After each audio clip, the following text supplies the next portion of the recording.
Hey guys, Tendo here, and today, yes, I'm back. I know I said I'm gonna take a little break, and I am, and I still am right now.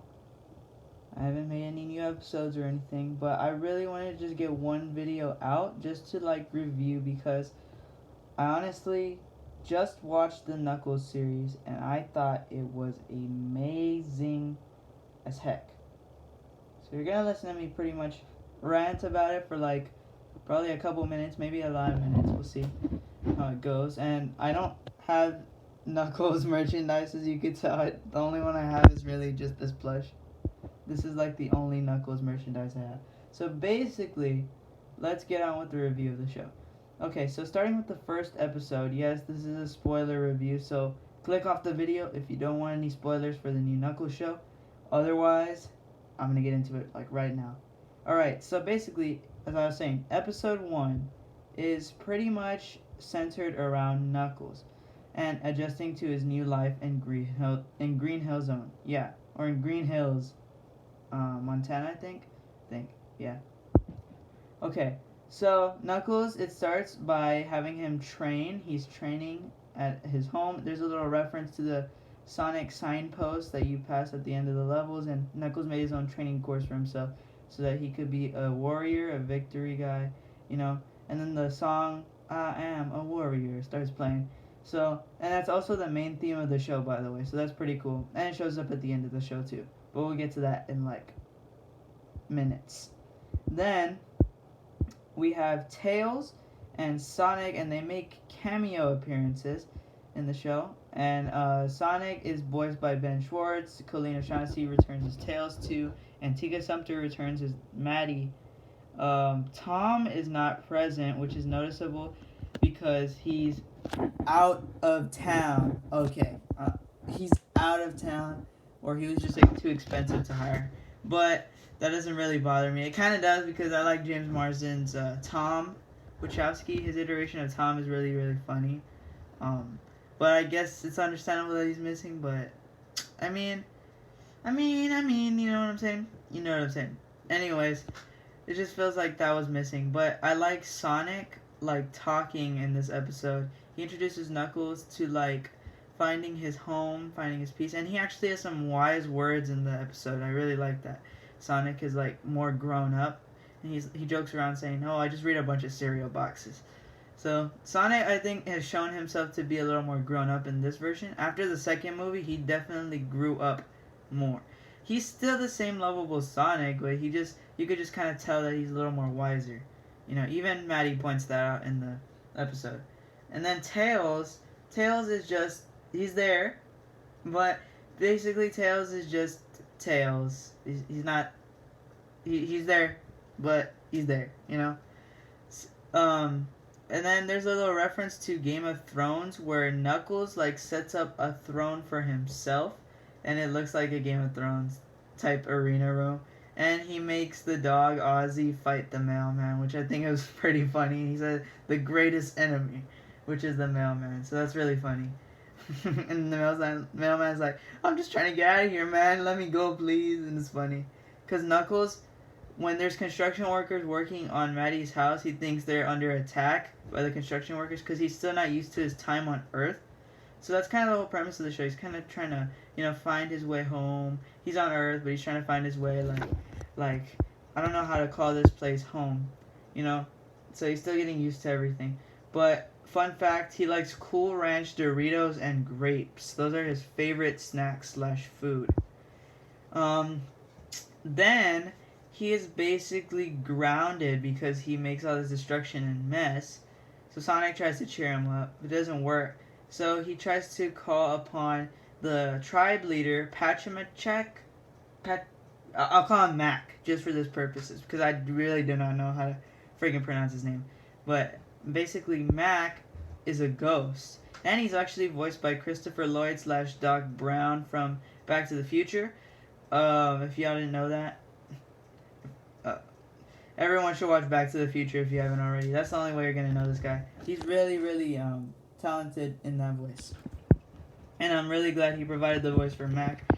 Mac is a ghost because he's the tribe leader and he's old, so he died but he is a ghost, and he tells Knuckles that he needs to train the next warrior to keep their echidna tradition alive. And he says, but I'm grounded. But Max says echidna warriors are never grounded. So that's really cool. And then he kind of tries to leave, and there's a funny moment where he gets like stuck. And he's like, how does this ghost thing work? It's kind of funny. I really like that on his character. Then Knuckles goes and searches out Wade Whipple, who's a well-known character in the actual Sonic movies. And basically, he's like the secondary character cop, you know. He's in the second movie for a little bit. He's more in the first movie than the second movie, but in this show, he's actually has more attention centered on him. And I kind of wanted to see more of what Wade Whipple was like because he's really funny. And it's kind of like, it's cool that they're giving him a bigger role in the show. Soon after, Knuckles goes and searches out for Wade. Says they're going to train and everything. But Wade is busy like bowling. They show like a scene of him bowling against a little girl. And the little girl picks on him, saying he's going to choke. He's not going to do good. It's funny. And then there's this Johnny Depp type guy that's Wade's best friend in bowling. And then he rips off his jacket because he thinks Wade's not worthy. But he said if you need a bounty hunter, you know where to call. So it's left like that. Wade is like a loser at bowling. Which is, it's just the hard truth, man, okay? He was a loser there. But don't worry, I'll tell you more about what happens in a second. So Wade goes back home. He's trying to work out. He's trying to shape up his life. He's living on his own. But he actually gets so he actually like trains with Knuckles at the bowling alley. And there's a funny moment where they're like driving in the car together, kind of like Tom and Sonic were in the first movie. And basically Knuckles hates rap, even though his song, okay, it doesn't make sense because his songs are literally rap in the Sonic Adventure games. So why would you not? I feel like they should have referenced Unknown by Emmy from Sonic Adventure.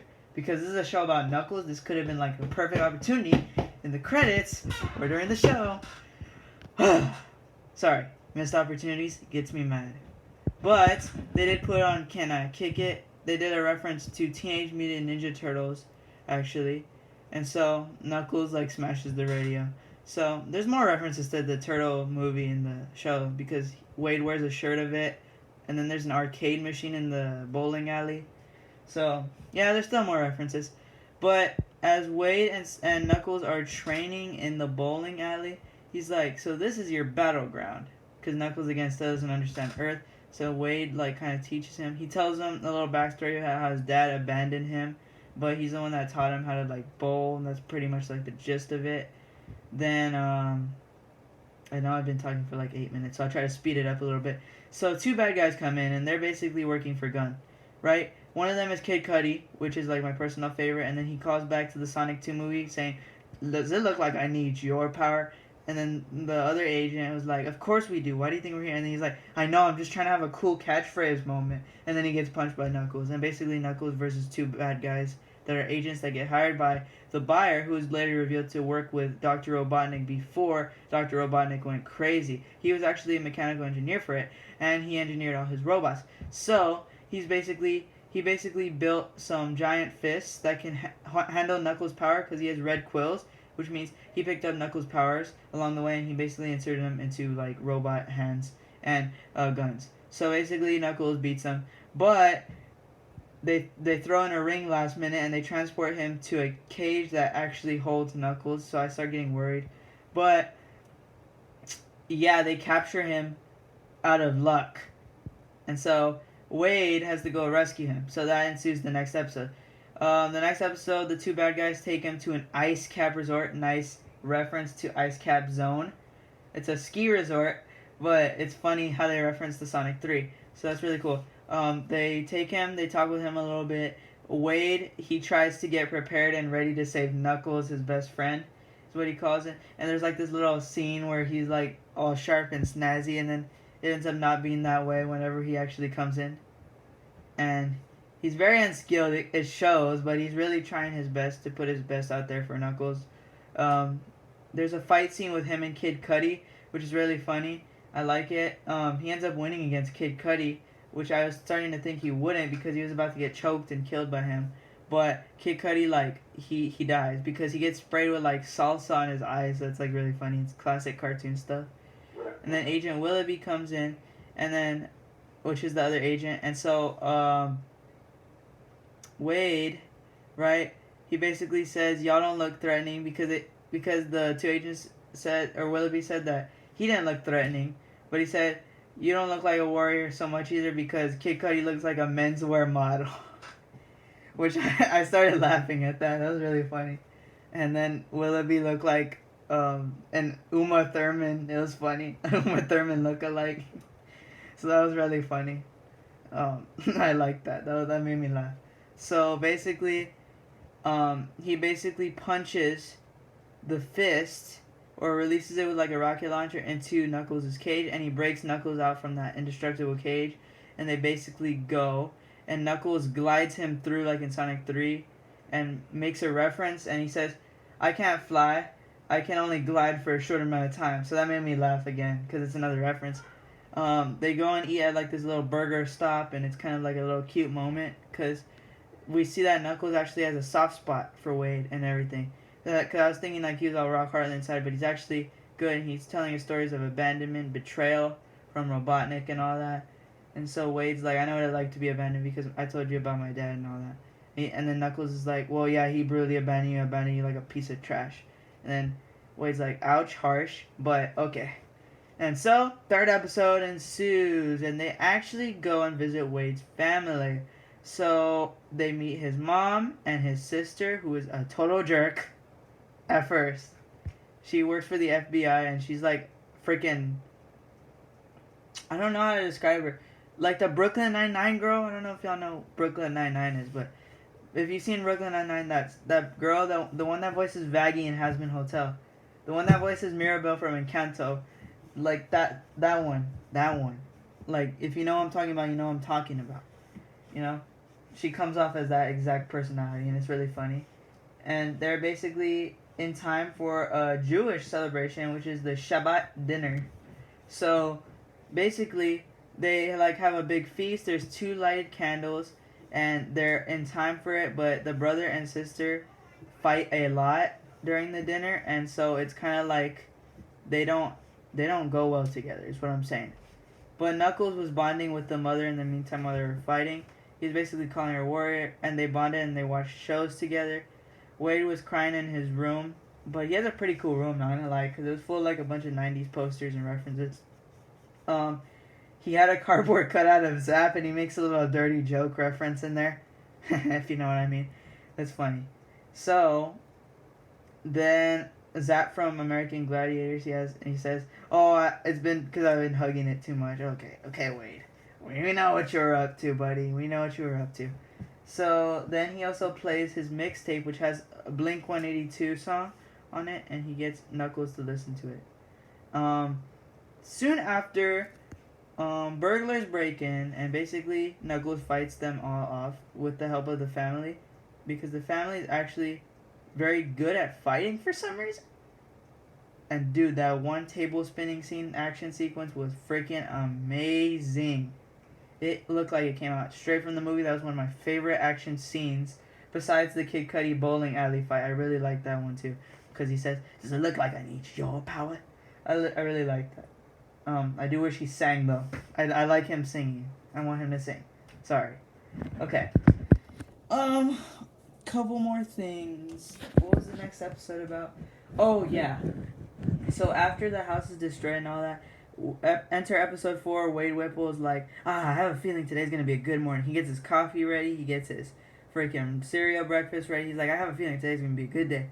And then he gets pulled and tied by his former best friend, Johnny Depp. And so Johnny Depp thinks he's all tough and cool, and he's also a bounty hunter. Remember that. And Wade Whipple, it's revealed that he has a bounty on his head. Dun, dun, dun! Okay. So, antics ensue. He's trapped in a cage. He keeps touching the bars, and he keeps getting electrocuted, and the robot voice is like, at one point, seriously, please stop touching the bars. Like, literally, bro. It's funny.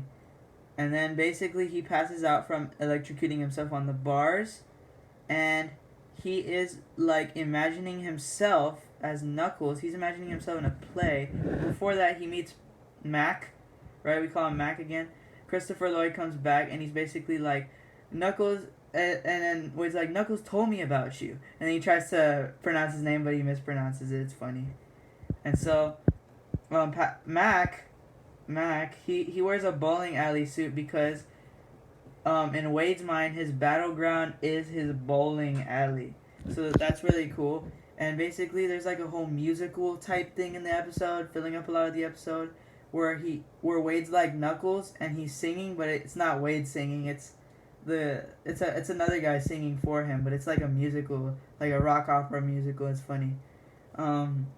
Basically, he's wearing the Knuckles costume and all that, so it's really cool. And it's kind of funny to see that. And so basically, he uses in the place called the Flames of Disaster, so he gets a new power called the Flames of Disaster, and he breaks out of the cage from the top when he wakes up. Yes, you heard me right. How can a human being do that with the power of their mind? How can they bust out of a hard rock cage? I thought that was a little cartoony and not realistic. Because, look, honestly, the Sonic movie too, okay, you can argue in the Sonic movie, you can argue it's not realistic because there's a freaking hedgehog from outer space. But literally, you expect that of the alien characters, right? You expect them to do cartoonish things. You expect them to spin dash and all that because they're the aliens. So it makes freaking sense, right? Get all the abilities from the Sonic games. Robotnik, he's in his machines. He doesn't do anything too cartoonish by saying that he just has a couple of cartoonish things. And he wears like a flight suit. And that's normal. But does he super punch out of the air? Like, does he? And I'm actually asking because I really forgot. But Wade Whipple, how the hell does a human being bust out of a cage? That's so unrealistic to me. But I guess. And then there's like this epic battle where Wade steals a kid's bike and he's given a sword by Johnny Depp for a duel for his freedom.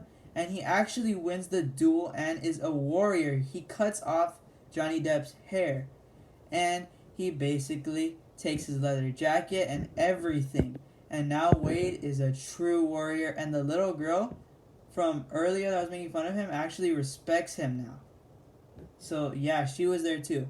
And then Wade comes back with the motorcycle, the leather jacket, the whole shebang. And Knuckles is like, I knew he'd do well on his own.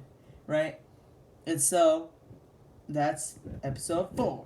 Now, move on to episode 5, which is, Reno, baby? Yeah, Reno, baby. So they go to Reno.